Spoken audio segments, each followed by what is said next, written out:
Setiap kandidat yang berkualitas nggak pernah stay di company itu lebih dari 5 tahun, teman-teman. Jarang sekali. Dan bahkan HRD ketika ngelihat kandidat bekerja 10 tahun, ada yang salah di kandidat itu. Artinya dia nggak siap untuk bertumbuh. Atau artinya dia nggak siap untuk dapat job yang baru.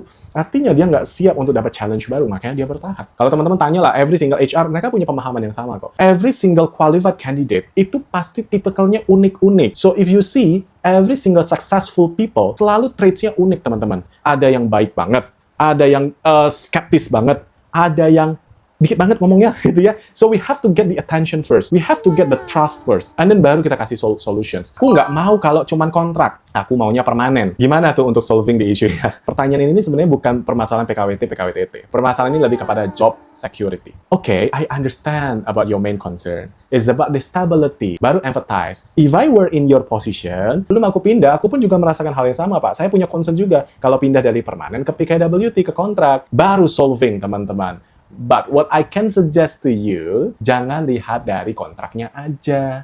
Lihat a full package, contract duration-nya, renewal possibility-nya, situasi bisnisnya. Offering letter itu kan nggak dilihat hanya dari jenis kontrak. Bisa lihat dari bisnisnya makin gede atau enggak, ya kan? Business size-nya. Business revenue-nya bakal lebih gede atau enggak. Dan itu menentukan sekali untuk career track-nya. Jadi nggak hanya dari sisi kontrak. Dan apakah ada potensi untuk menjadi PKWT? Apakah menjadi permanen? Nah, ini setiap klien pasti punya jalannya masing-masing. Contoh, klien kita yang misalkan ya, 2 tahun pertama dia harus PKWT dulu, harus kontrak dulu. Baru tahun ketiga dia permanen. Tapi ada juga tipe klien yang memang langsung permanen. Dan banyak nggak? Banyak juga gitu loh. Jadi benar-benar ini murni kepada company-nya punya decision. Contoh lagi saya sampaikan misalkan klien kita, teman-teman, yang dari Salatiga ya, dia lebih unik lagi.